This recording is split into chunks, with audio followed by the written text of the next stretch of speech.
Of course you're going to be exhausted.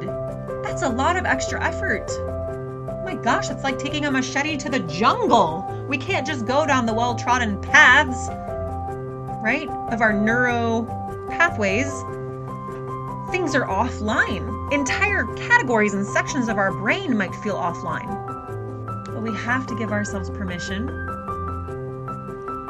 to be where we are in the process. So this framework is here to help you identify where you are in your journey. Hi there, Irene from This Mindful Muse here, and today I want to have a conversation about grief. The grieving process. Now, whether you have grieved in the past, or perhaps you are part of a support system for someone who is moving through the grieving process, perhaps you're looking in the future and assuming that you will be moving through grief at another point in time, or maybe you are moving through it in this moment. I want you to know that you're not alone. I want you to know that it's very natural and appropriate to feel really intense and polarizing feelings when we're moving through grief. It takes a toll. It takes a toll on the mind, the body, and the spirit. So let's talk a little bit about a few things that we know in the common zeitgeist conversation surrounding the process of grief, and then a few other takeaways that I hope will be helpful for you on your journey, whether you are, again, moving through grief in this moment, supporting someone, thinking that you will be moving through it in the future, or something else. Now, a really common conversation that I think is easy to approach is that very popular 5 stages of grief theory via Elizabeth Kubler-Ross. This book was released on death and dying in 1969, and it kind of really helped to set a standard. It really helped to set an understanding of what might be included in the grief process. Now, since then, we've had lots of psychiatrists and psychoanalysts and trauma specialists come forward and say that there are actually other models for approaching grief. And they often start with that 5-step, and then they kind of tease things out, or, shift something around. So let's go ahead and acquaint ourselves with this kind of common conversation. And I want to make sure we preface this by saying that Elizabeth Kubler-Ross has been really very clear in saying that there is no particular order to grieving. Despite the fact that these are numbered, 1, 2, 3, 4, 5, that is an approach for us to simply dive into one section at a time, but it is in no means suggesting that you are supposed to start at 1 and end at 5, right?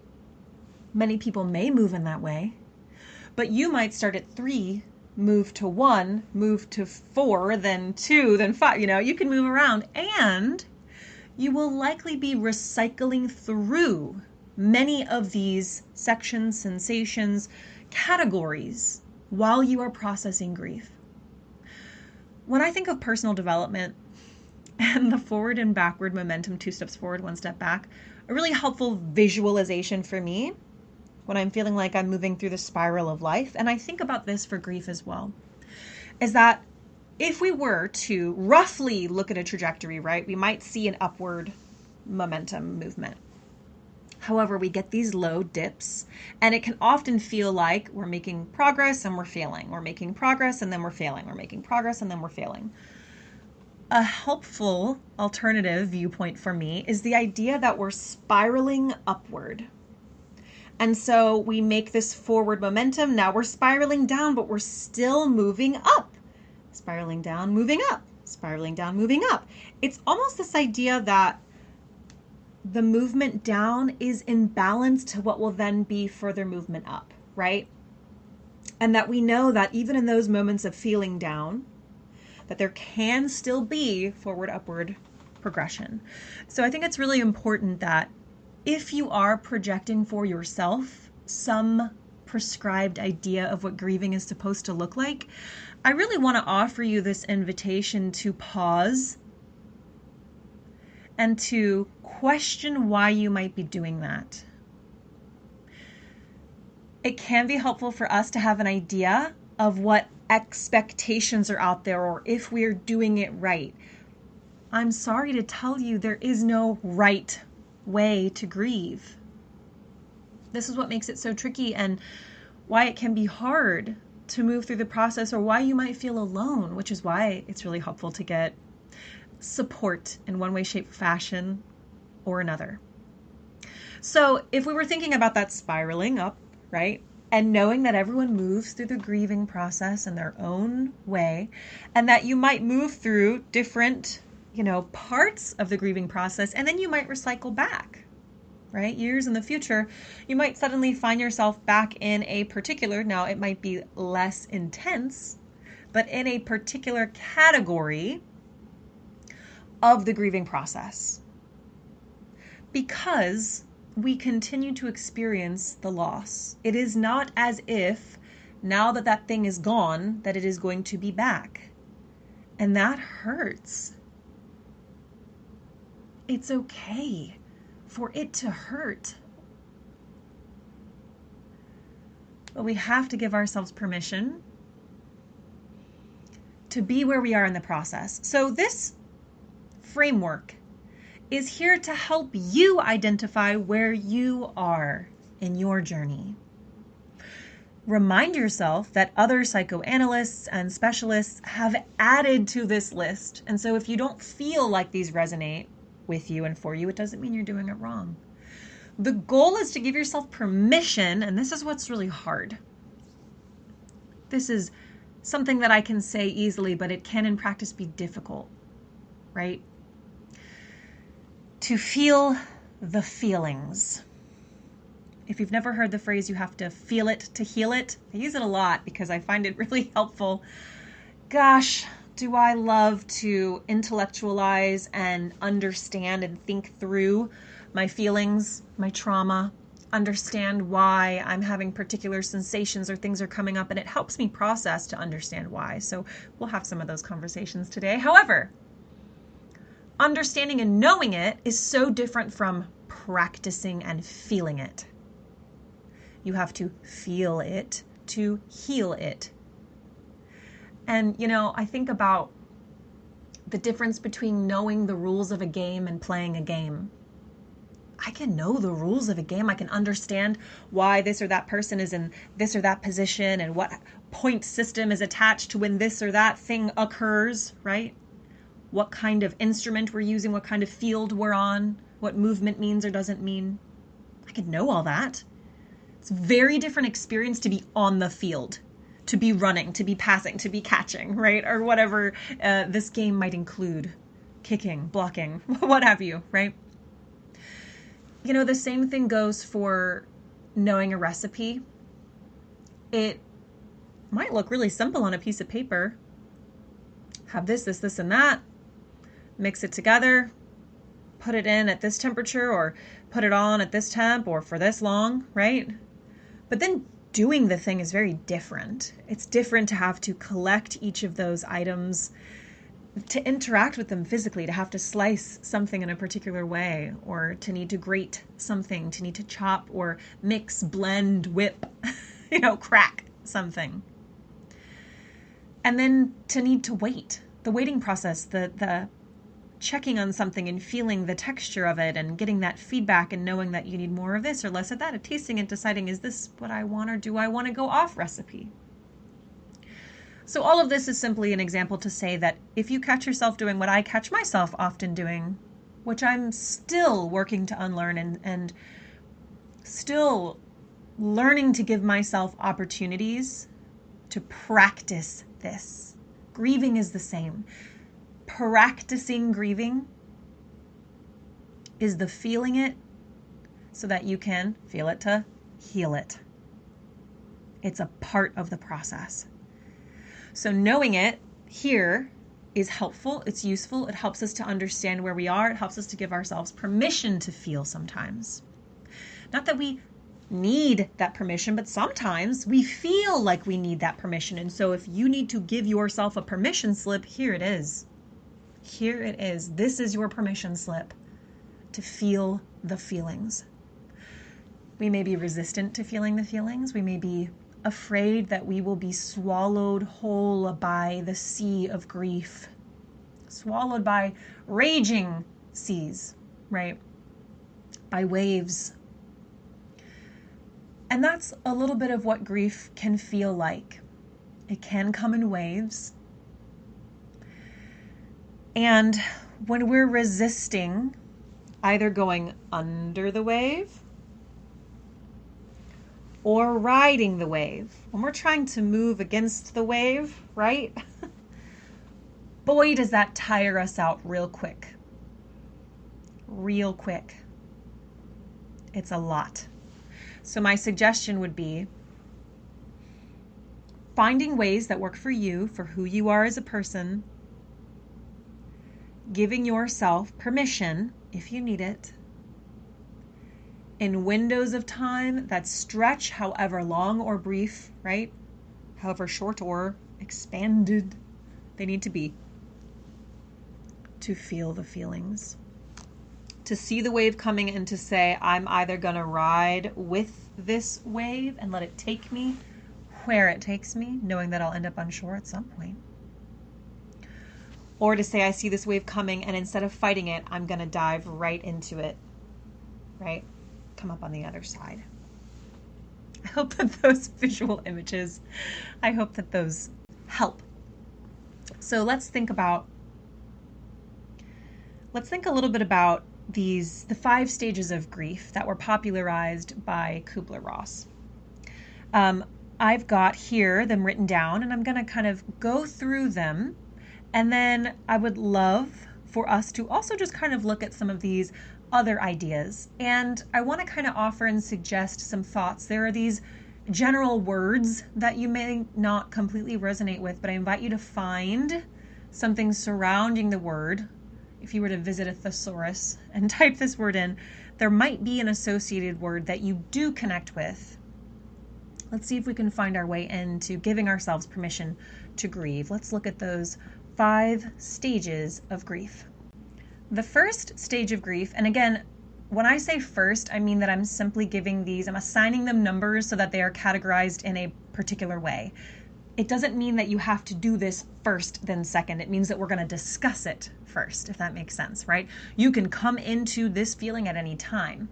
Often this may be one of the first feelings for many, but it doesn't have to be the first one for you. You might go to somewhere else first. You might also overlap, like straddle more than one category at a time. And remember, we might be recycling through these, so we may revisit them at other times. The first one, meaning the first category we will be discussing, is denial. I like to add on there, and a lot of trauma specialists like to add the word shock. Shock. It's a shock to the system. And it's interesting because the end of something, sometimes even if we know that it's coming for a while, like for example, someone has been ill for a while, and we know that at some point they will no longer be with us, but there's still something like a shock to the system of realizing that moment has come and attempting to navigate, what do I do? So I like to connect shock with denial, and many trauma specialists do, because it's the idea of, the denial almost comes from the idea of, that can't be true. There's a part of us that might be resisting accepting that this has occurred. It's almost as if we've slipped into an alternate timeline. Maybe we saw this coming and it still feels not right or unfamiliar, or gosh, I wouldn't have chosen this, right? I don't want this to be true. So those feelings of denial, for some folks, it's really helpful to see the deceased, or to write themselves a letter of, I now release this, to see it on a calendar. Here is the end date. And yet still when they get there, it still feels unreal because it's uncomfortable, but it also just means that our system is accustomed to existing in this other place where this person is within reach, or this relationship is within reach, or is our normal. The denial means that we're being confronted with the idea that we will no longer live in what was normal, what we had adjusted to, our expectations, right? Now that means that we're being invited to build a new normal. We had this old, this previous adaptation that we had made, this comfort that we had built, or this expectation. Suddenly now something has shifted and changed. We no longer have access to that before, and there is the time after, and there is an adjustment period. So the shock and denial is often a coping mechanism. Our brain, our nervous system might be trying to give us a window of time before we're dropped into the other more intense feelings. Denial also can come attached with it as numbness, feeling numb, unable to process, this can't be real, or I don't want this to be real, or this just feels so unnatural. I'm not accustomed to this, right? So I think attaching numbness is important here, because sometimes people feel like they're being robotic, or they're shocked that they're numb because they're seeing other people express their grief very outwardly or in a particular way, and they might feel like they're not grieving correctly. I just want you to know that it's a very natural, appropriate response to feel numb. I can relate to feeling numb with a few losses that I've experienced, especially in the early stages. I didn't know how to feel, and I didn't feel ready yet to dive into the depth of the sea of my emotions. And so numbness was almost like my little floaty. It's like my safety boat, my little safety float. And it didn't mean that I wasn't going to need to take a dip at some point and feel the emotion. And sometimes the numbness would punctuate that riding of the wave, right? But just know that if you are feeling feelings of numbness, a part of it is likely your nervous system, your inner child / subconscious mind looking to protect your conscious mind and your subtle body by offering this option of, let's not feel anything for a moment while I get things prepared for us to fall into the abyss, right? So if you're feeling numb, take a moment to say, if you feel comfortable, thank you, nervous system, for allowing me to feel numb. I'm now ready to start dipping my toe into the emotion, if you feel ready, right? Not everyone feels ready to feel those emotions just yet. What's interesting about numbness as well is it again, it's that connector. It's kind of like connective tissue between things. So again, you might come in and out of numbness. It's a very natural and appropriate response to grieving. So let's look at, we talked about shock, denial, numbness. Now, what's important about all of these sections of grieving, categories of grieving, moments, we're intended to temporarily reside there. We're not moving in full time. This is a weekend at an Airbnb, right? Or a month at an Airbnb. Or perhaps we're in and out of it, but we're not moving in full time. This is not where we're living full time. And none of these are intended to be where we reside full time. Now, you might spend a short period of time in one category and a longer stay in another. A week or two here, a few months here, right? And then we might cycle back through. But it's really important to know that these are intended to be temporary. Those windows of time look different for everyone. You might feel numb for a day and then drop into it. You might feel numb for weeks until you have created enough safety in your nervous system for your subconscious mind to say, okay, let's pull up the grief. It's like pulling water from a well. Like, we're going to have to let's pull it up so we can drink it. Right? Actually, really important point here while I'm saying this. We don't want to drown in the grief, right? Taking a sip at a time is important, but we want to make sure that we're allowing ourselves to ride the waves, to take the sips, to have our, dip our toe, whatever kind of visualization works for you. I have a friend who right now in my community, a lot of us are moving through grief. And it's a beautiful experience to at least have community to do it together, although it's also very difficult. And one thing that we're doing is checking in on each other to make sure we're hydrated. We'll get to some body sensations a little bit later, but grieving is exhausting on your body, your brain, and your nervous system. And so you need a little extra something. A little extra sleep, a little extra water, a little extra snacks. Think about if you were to go back to toddler mode. You need a self-care like it is your full-time job. You need a self-care like it is your passion project. Giving yourself safe, soft places to land regularly. Seek out support. So we talked about shock, denial, temporary. All of these are intended to be temporary. Now, what's listed as the second, now again, this is not in chronological order, this just is numbered as number 2 as we get through it, is anger. Anger. Anger is an important emotion because I find, at least for myself, that always what's under anger is hurt or pain. And if I'm feeling disempowered or victimized by hurt or pain, it feels a lot more empowering and activating to feel anger. It might be easier to bring up the hurt and pain, to package it in anger, to express it, release it, and get it out of the system. So this is a coping mechanism that many people fall into, and it's natural, it's appropriate. It's very common to feel angry at the world, angry at creator universe, angry at the circumstances, angry at the person.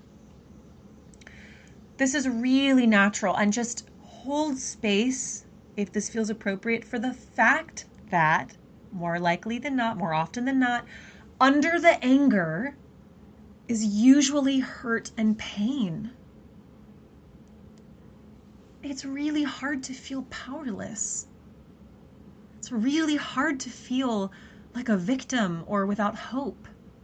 It's a much more activating sensation and emotion to let that bubble into anger, frustration, rage that can be expressed. So if you feel like you need to express some rage, this is a great time to find a physical something, right? That doesn't harm yourself or others. Now that could be taking a really aggressive walk. I found myself weeding the heck out of a community garden. I got a lot of weeding done, man. But I needed a physical something to just get emotion out. There was a myriad of emotions, but one of them was a tinge of anger. Now, I know some folks can feel swallowed by their anger, and I think if that's there, let yourself also, I think anger can feel more comfortable than the abyss of loss and despair. So if the anger is what wants to come out, just give it an outlet. It's punching a pillow, it's screaming into a pillow, it's putting on an angry song and just like sob screaming it out. It's writing a letter that's just full of your rage, right? It's natural and normal to feel this way. And again, also important to acknowledge that there may be other feelings that are really uncomfortable. If anger is uncomfortable for you, maybe you dip down into those other feelings to express them. That's underneath anger. If anger is really comfortable for you, express that in a healthy way, and then see if there's anything underneath that might also want to be expressed. So anger, we kind of talked about how it can be related to that feeling of victimhood, powerlessness. It's so frustrating when you didn't want this to happen. You wouldn't have elected for this to have happened, at least not in this way. So if you start to sense those overwhelming feelings of anger, I highly suggest you find a healthy way to give yourself an outlet, because you don't want to carry any of these things in your system for too long. That's how chronic disease is built. That's how chronic trauma starts living in your brain and your body, right? So it's okay to feel them, but we have to feel it to heal it. So we talked about denial. We attached kind of shock onto that. We talked about anger, and we talked about what might be under that anger.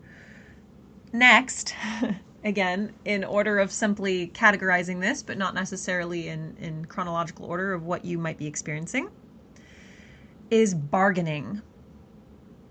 The phrase bargaining doesn't always resonate with everyone, but I think about it as the what ifs. Some people phrase it as the if onlys. So it's the, if only I could have prevented this from happening. What if I had just called them or stopped this? Or what if I'd been there? Or what if I could have, what if years ago we would have changed these or that plans? It's the trying to make sense. I think of bargaining as like trying to make sense of it. And I think sometimes there may be guilt associated with bargaining. So it's the idea that like, maybe I could have changed this. Maybe I'm at fault somehow, right? Because it might feel more empowering to think that maybe there was something you could have done about it. Now, it's an appropriate response to spend time in the what ifs. We just don't want to get into the obsessive spiraling of what ifs. If this is what your grieving becomes full time, that's when it can get dangerous. Now, this is a great opportunity to talk to a friend, someone on the outside who can clock you and say, I hear that you're feeling some feelings of regret. Have you ever thought about XYZ? The fact that this was what have you. So bargaining is a place to be that is very appropriate in the grieving process. It often includes feelings of guilt, feelings of if only or what if.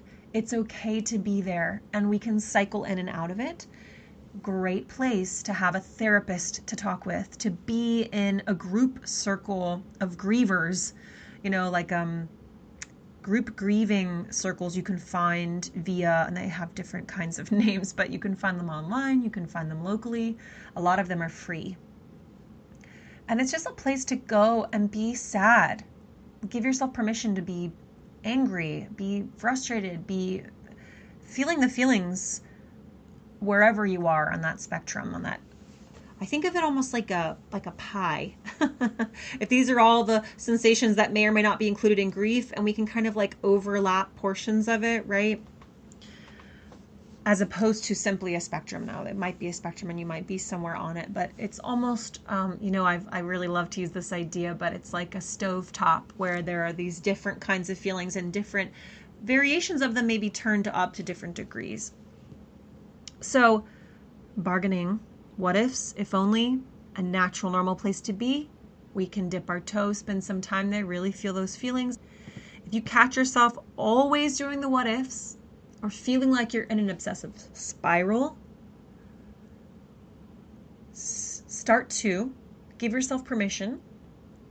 Either write them out and then write a counter. Be the advocate on the other side. Be the one who helps to balance, right? Back and forth. Find a person who can be that on the outside. A friend who is trusted, a trauma specialist, a therapist, or in a group grieving scenario. This is really helpful. Because sometimes we need someone on the outside to clock our thinking patterns. We may have normalized something that's really negative self-talk, that's really self-blaming and self-punishing.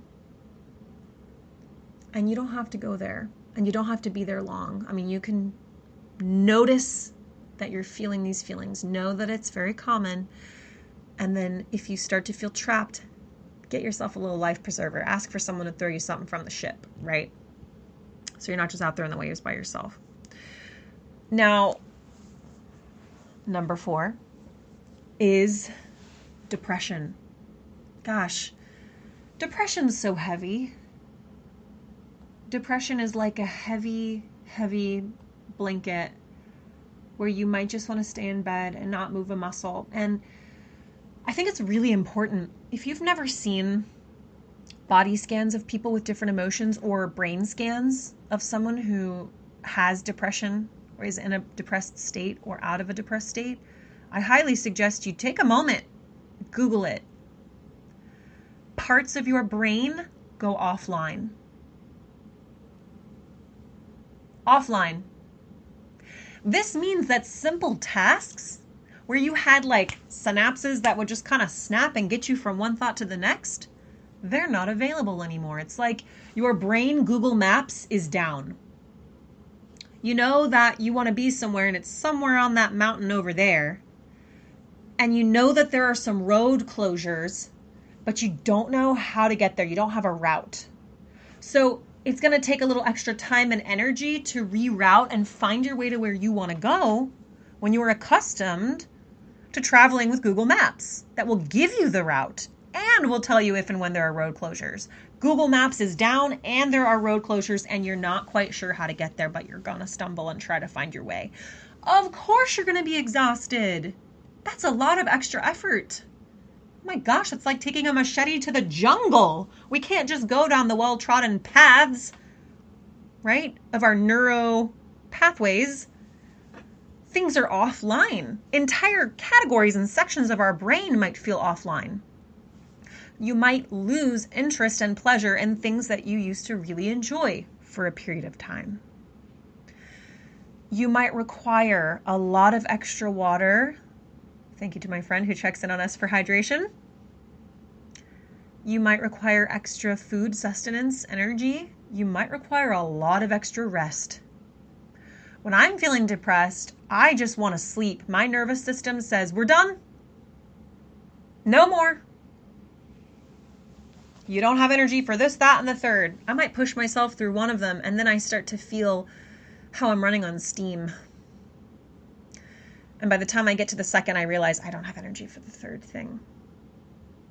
When I'm not in a depressed state, perhaps I would have had energy for all three.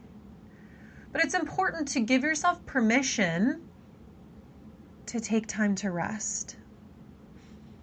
If you're going and you're pushing the grief down because it's uncomfortable, that's a very natural response. I have been guilty of doing that in the past, many a time. And not even realizing that I was avoiding feeling the feelings. I thought I had felt all the feelings I needed to feel, had not. At some point, if you do this, if you make a habit out of it, the body keeps the score. It's a great book to read about trauma and the impact it has on the brain and body. The body keeps the score. Your body will carry this trauma for you, but at some point when your systems get overrun and overwhelmed, things will start to also go offline or get shut down. So being in a depressed state, especially after loss, is very appropriate. It's very natural. Allow yourself to be in that hibernation, wintering mode, knowing that there will be another spring. And at some point in time, enjoying the spring does not mean that you forgot about the bleakness of winter, but it's giving yourself permission to hold space for these polarizing circumstances. So, honestly, please look at those scans because I think it will help you understand why you're so freaking tired. And or if you have a friend who, when they're depressed, they just don't want to go anywhere, they don't want to do anything, how do you make it easy for them? How do you bring them food? How do you send them food if they don't have social spoons? Or show up and say, we don't have to talk. I'm going to sit and read. You can put on whatever you want on Netflix. I just want to be here with you, if they're open to that.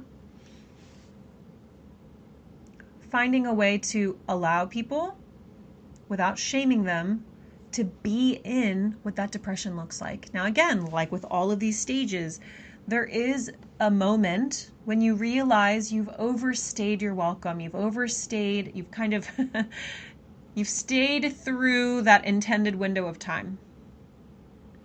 And it's time to transition into the next something. But needing to feel it to heal it is really hard when there's the heaviness of depression. But it's so important for us to have the conversation that it is appropriate. It's okay to feel depressed. And finding people you can talk about it with is so important so that you don't get swallowed by it. Because you are not alone. There are so many people that battle with mental health or anxiety, depression. And this is different from clinical depression. This is different from Circumstantial depression is different from clinical, but if you also suffer from clinical depression, you need even more soft spaces to land. You need even more self-care tactics and techniques. You need even more, right? Give yourself that gift. Again, a reminder, this is a great opportunity if you're really feeling depressed. Therapy. You can find therapy online now. Most of them are covered by most insurances that you can still get through via the healthcare marketplace or something that you have online. And if you don't have that, please find a trusted friend or find a group on Facebook or online. Give yourself permission to see that other people are grieving too. So we've talked about denial. We added shock on there. We talked about anger and we added how, that victim feeling, powerlessness, and hurt, pain, despair is often under that. We discussed bargaining, which is really like the what ifs, the if onlys. And we just talked about depression and that it's natural to move through this slowing down, this feeling heavy. This is when you're really processing. And one way that I like to think about it before we move on from depression,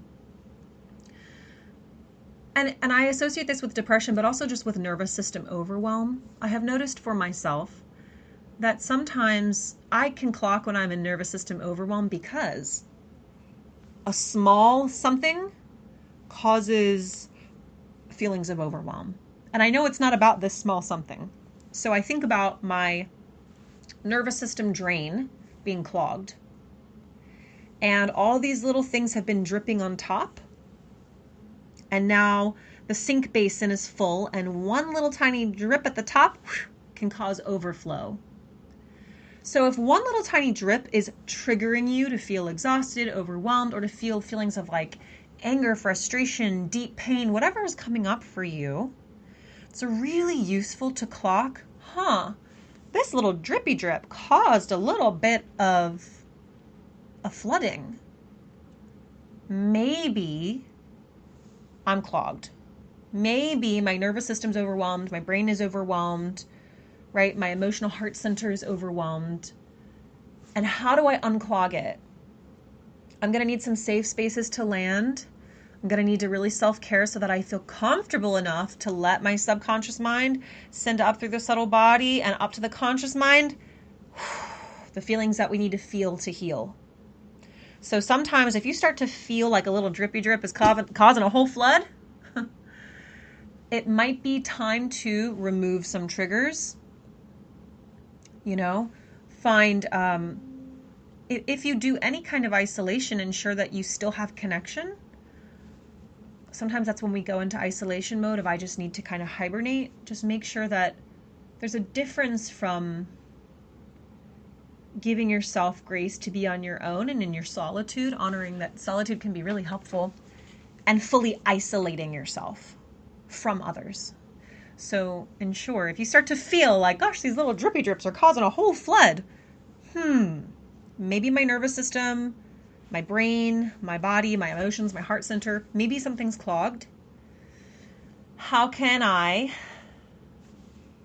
get down through the feelings to unclog the drain so that everything can flow out? It's a great opportunity to mention that crying, sobbing, wailing, this is transmutation of energy.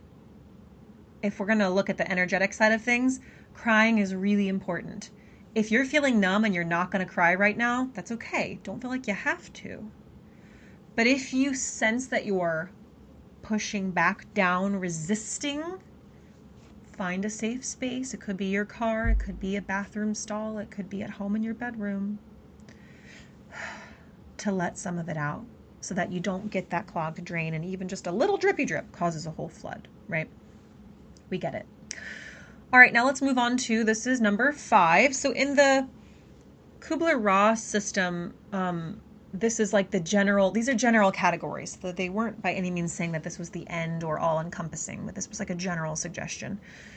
And I think this one's really interesting to kind of look at, and then we're going to add a couple useful follow-ups. Next is acceptance.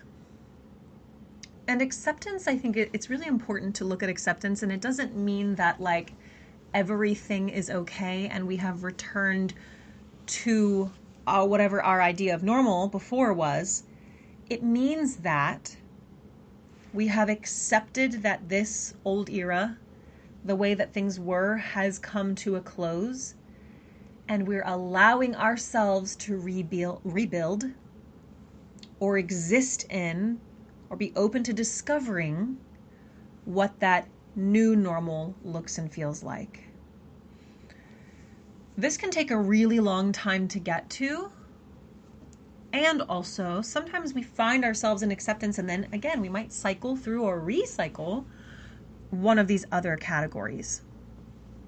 When I'm thinking of acceptance, for me, it's like learning to live with grief. It's accepting that this is now a part of our existence, that carrying grief forward moving forward in my life doesn't mean that I'm leaving this person, this situation, this circumstance behind completely. I'm going to carry it with me. I'm also giving myself permission to craft, define, discover what will eventually become a new normal. And that includes the absence of whatever was lost. This is so tricky to navigate because, look, I think we came to Earth because one of the incredible gifts of being human, and it is also one of the most difficult parts, is that we are capable of holding extreme emotions, really powerful emotions, like joy and ecstasy, deep depression and despair. And the existence of polarity, one in this universe, but particularly in the Earth experience, and this whole human experience, is that we are allowed to feel opposing things at the same time. You can begin to feel happiness or gratitude or joy again, and it doesn't mean that you don't also feel sorrow or grief or despair for this other thing. So I think of acceptance as learning to move forward, knowing that grief is a part of our experience, and we may be continuously dipping our toe into these various categories through time. The goal is that as you're moving forward and you're finding these different waves and things, that you're giving yourself permission to also enjoy. It's not replace what was lost, cannot be replaced. But you're giving yourself permission to carry forward through that grieving process into whatever becomes your new reality. I like new reality a lot better than new normal. Normal as a general phrase is always odd to me because we all have different ideas of what normal is. I think new reality is a really nice way to say that. We started with shock and denial. We moved through anger, and we thought about sometimes there's even pain and guilt under anger, that we might also be angry with ourselves. Or society, or what have you. There's so many things. Bargaining is the what ifs. What if I had only, or I only, if only I had. Depression is really giving ourselves permission to feel the feels, and it's heavy and it's hard, and it's okay if you seek help. It's okay if you require medication. It's okay if you benefit from a support group. I highly suggest that you find the recipe that works for who you are as a whole human person. Next is acceptance, or I like to think of learning to live life on the other side of having experienced the loss. Accepting that grief is a part of the new reality and giving ourselves permission to move through that new reality, to navigate, right? And move forward. Now, again, if we're thinking of these downward dips as we're spiraling upward, we know that there will be these moments when we feel like we've got it figured out, and then a big life event occurs and we realize that they would have been there and it just hurts. Or we see something that makes us laugh and think of them and we want to share it. Or an anniversary comes up and we weren't prepared for it. Or maybe we were, but it still hurts. Now, I don't know what your beliefs include. I personally have, throughout time, come to believe that I can still talk to my deceased friends and loved ones, and I find that really helpful for me is to connect with them here, connect with them here, connect with them here. That doesn't work for everyone, and that's okay. So talking to a friend might be helpful. But if you think talking to or concerning a situation that you may be grieving through would be helpful for you, you can do this in your car, when you're driving somewhere. You can do this when you're out on a walk for yourself. You can do this when you're in the bathroom, when you're in your bedroom. Just make sure you're giving yourself permission to honor the beauty of the relationship that was, or the beauty of the gift that was, or the beauty of the person that was. And I want to acknowledge that some people are grieving having lost and never rebuilt. Sometimes you've had a tough relationship with someone and you're grieving the fact that you never got to come into alignment or feel like everything was resolved. I will say that from my personal spiritual perspective, I believe that folks on the other side, they have a bird's eye view now. They're not in the maze. They're over top looking down at the maze. So they have a much better understanding of the choices they made and the choices that we've made. I don't know if that's helpful for anyone, but I just want to put that out there. Now, we've talked a little bit about the Kubler-Ross 5 stages of grief, but there is a book titled The Sixth Stage of Grief that was written with Kubler-Ross by David Kessler, who's a trauma specialist, and he's got really great videos if you're looking to kind of help talk you through grief. YouTube's a great resource. There's lots of videos on grieving. And he added the 6th stage of grief, and this is really an alignment for my belief system. The sixth stage of grief is considered to be finding meaning. Finding meaning. What I like about this is it's not the idea that like everything's perfect and we move on and our life is flawless, on the other side of this acceptance. It's the idea that when we accept that it happened and that we look back, the acknowledgement that we are the narrators of this tale. We are co-creators in the universe, and we get to assign meaning. We can assign a victimhood meaning, or we can assign a more empowering meaning.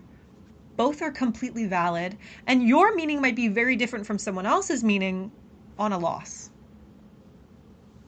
One of the exercises that he does, and absolutely look this up and put yourself through it, but I will walk you through a little taste of it. One of the exercises that he walks folks through, which I really enjoy, and again, this is very similar to something that I walk many of my students through, is the idea of, without any judgment, listing 3 life occurrences, 3 major life occurrences, right? I lost my father at the age of 11. I got to study in New York and London. I met the love of my life. Okay? Now, I can assign meaning to each of these things. And he has you walk back through and say, what is the worst thing about each of those things? What's the worst thing? Right? I experienced great loss and trauma at a very young age. That was the worst thing. I wasn't able to stay as long as I wanted to. And it forced me to reckon with who I had been and that I had not been who I truly am for a very long time until I came into alignment with my partner. Then he has you look back on these 3 occurrences and list the 3 best things, the 3 most wonderful things that came out. One thing that happened, the best thing that happened with each one of these 3 things. So I learned resilience and felt very comfortable discussing grief and loss of life at a very young age. I followed my passions and felt in alignment. I accepted that I was intrinsically drawn to someone that I feel I was destined to overlap with. Okay? And throughout this process, and please do this on your own, walk yourself through 3 major life occurrences. And these can all be bad, if you like for them to be. First time through, neutrally express what occurred without any emotional anything. This happened, this happened, this happened. Second time through, list the worst thing that happened out of each of those circumstances. Third time through, list the best thing that happened out of each of those circumstances. On the other side of this, when he asks folks, why do you think we did this exercise? They'll kind of share a perspective, or they'll say, it's helpful to find the light at the end of the tunnel, or, the silver lining, or there's always something positive or good to take away even from the darkest of places, whatever their answer might be. And then he shares with them, yes, all that is true, and you are the narrator of this tale and how it's impacted you. You get to choose how you frame this. And I want to add to that, we're allowed to carry the polarity of light and dark at the same time. Humans are adept at holding really intense emotions, and emotions that are very different from one another, right? And so, as co-creators in the universe, we can feel empowered to say, although this awful thing happened that I wouldn't have chosen, this is what I learned. This is what I gained. This is what came as a result.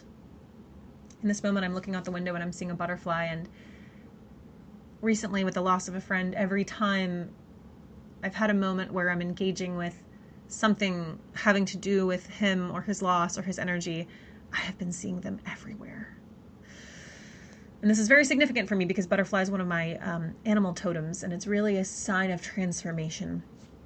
And if grief isn't a transformation and transmutation of our emotions and our feelings and our states from one place to another, gosh, I don't know what is. But I think about the transformation that he went through physically, energetically. And I think about the transformation that our community has gone through.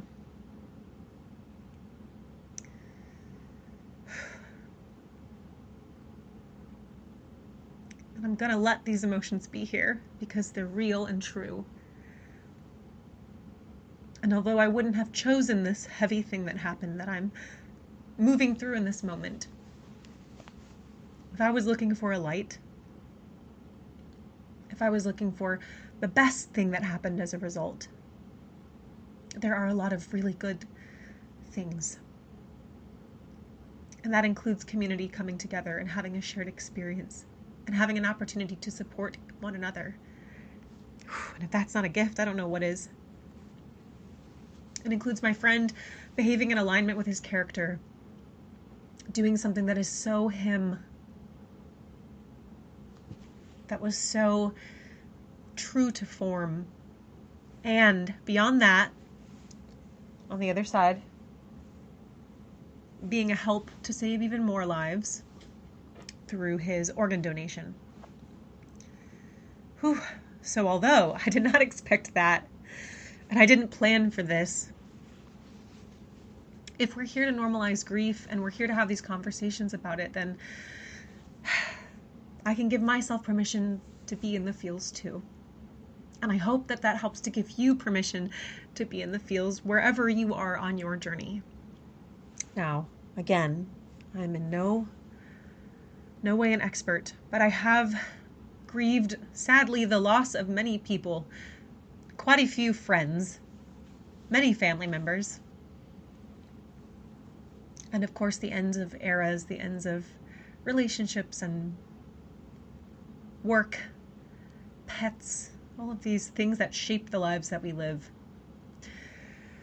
So if at the end of this, I hope to leave you with anything, it's the idea that you're not alone. Grieving is natural.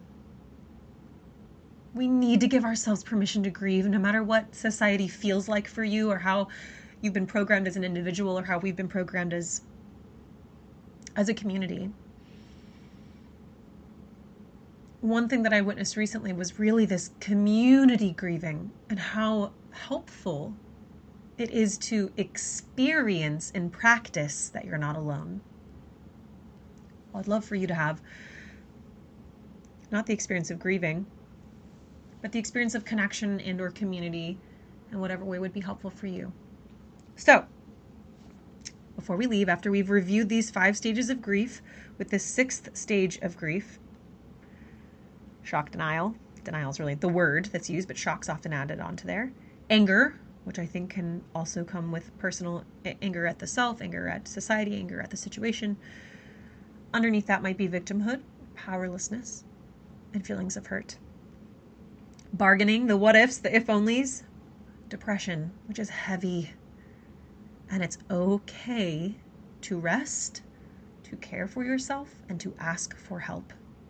Lean in to a support system. People want to show up for you. Acceptance, I think that's the idea of allowing yourself to move forward, even if that means carrying the grief with you, to build or be open to the new reality. Then we have the 6th stage of grief, which is finding meaning. I like to say assigning meaning, right? Creating meaning. What is something positive that you can take forward, a lesson that you learned that has changed you? We are never the same on the other side of grief. It is so deeply impactful.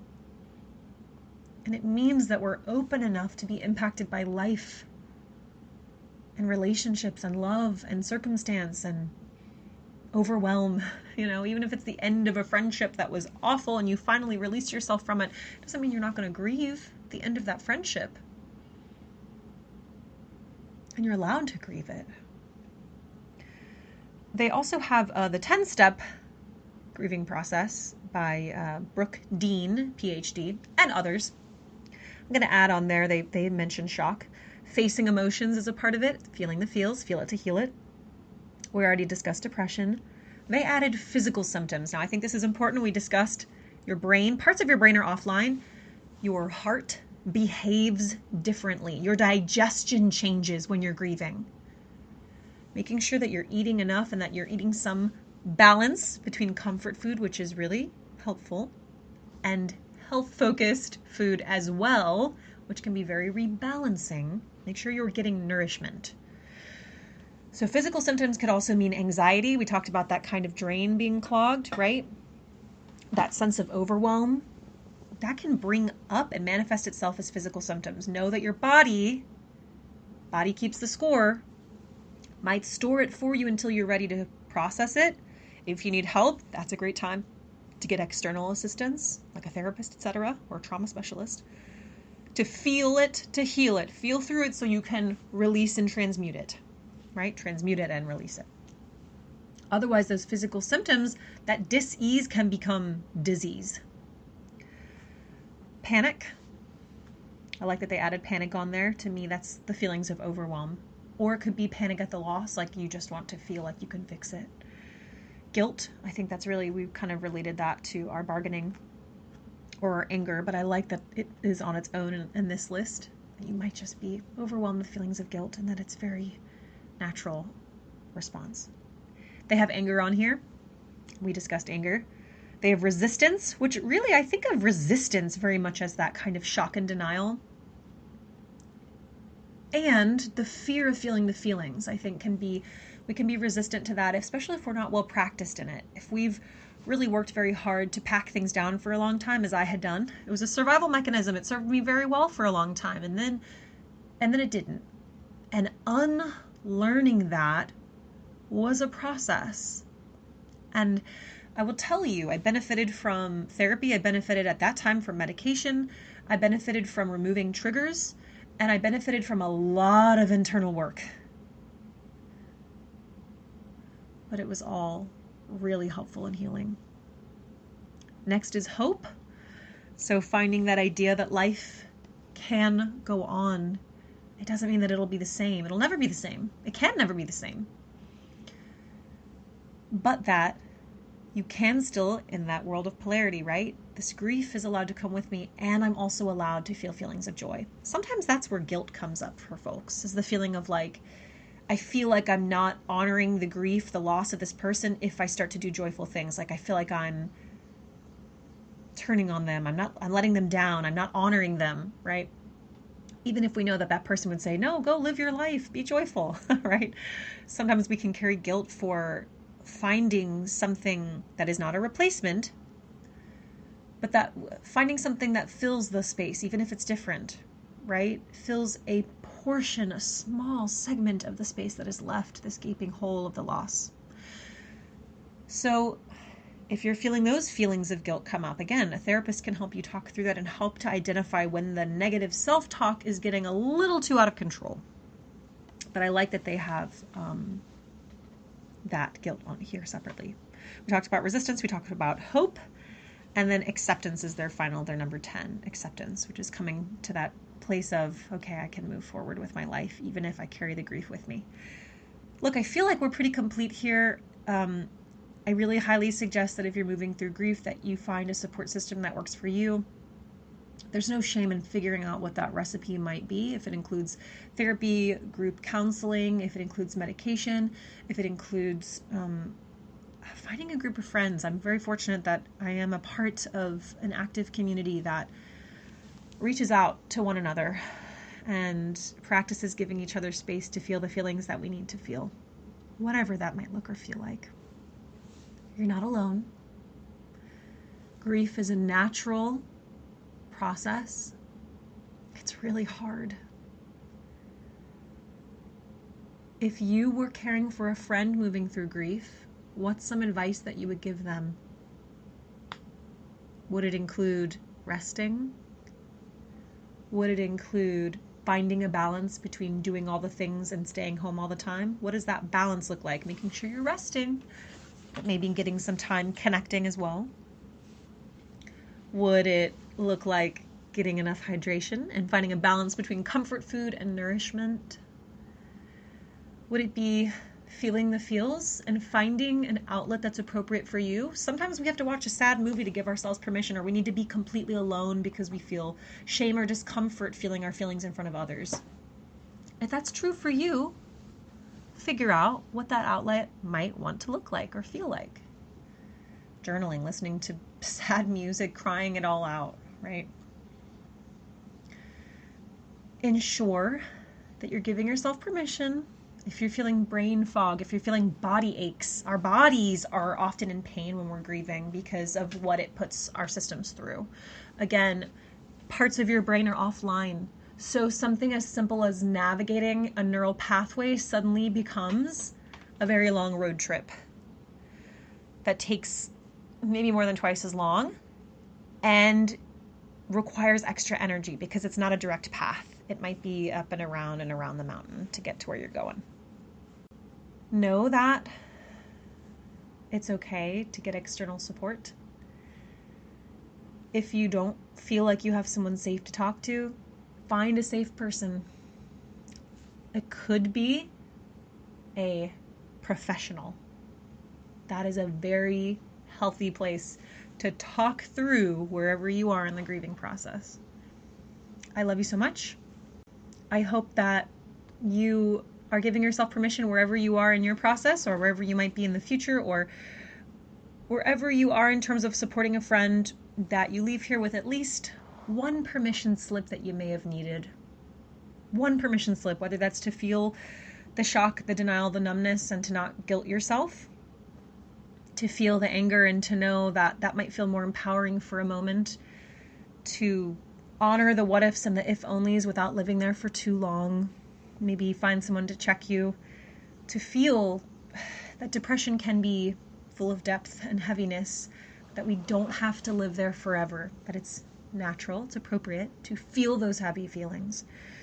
Setting yourself up to have some soft landings, especially if you start to move into the depression portion. Acceptance. Look, you might not be there for a while, and that's okay. Knowing that there are stages sometimes is helpful, just to know that there's going to be another step and another, and that there's something on the other side. Something lighter. That doesn't mean that the grieving ever completely leaves us, but you will have these breaks and these breaths before another wave might hit. And that as you're moving up, these kind of movements down become less overwhelming over time. Typically. You might every once in a while on an anniversary or at a big life event where it is particularly meaningful for them to have not been there, or for you to realize that this big change has come into practice, for you to really feel it. And then assigning meaning, finding meaning, creating meaning. Although you wouldn't have chosen this, what is a more empowering, uplifting, helpful lesson, takeaway, gift that you can carry with you to help balance out the weight of grief? So that you're not, walking this way. We can be a whole balanced human. We can hold space for polarity. We're allowed to rediscover joy, and it does not mean that we need to feel guilt or shame, as long as we're also feeling those feelings of grief, right? We've got to give ourselves permission to feel both. You might also need to give yourself permission to feel joy when it feels appropriate for it to come back up for you. All right, enough of that. We went through all the stages. We know that our body, our minds, our systems are going through something very different. We're giving ourselves permission. You got to see me feeling some of my feels as well. Now, when I'm alone, it's going to be a lot more intense than that. Just a little taste. All right. I love you. Hope you have a great rest of your day. Thank you for sharing time, space, and energy with me here today. And I will see you around. Bye.